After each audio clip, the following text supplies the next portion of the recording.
Question: NDA PYQ 2025 second attempt.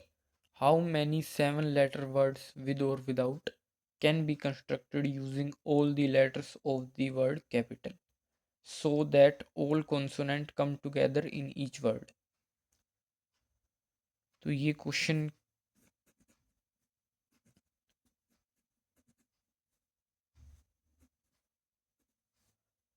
Capital पे पूछ रहा है कि इसमें कॉन्सोनेंट को एक साथ अरेंज कीजिए। तो इसमें कॉन्सोनेंट है हमारे 4, तो उनको अरेंज करेंगे 4 फैक्टोरियल से।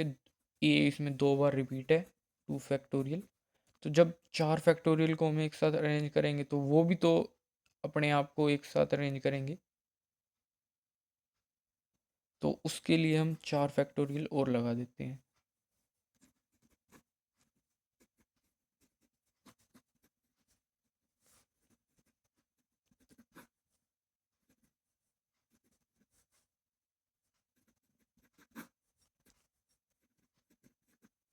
फाइनल आंसर है हमारा सी ऑप्शन।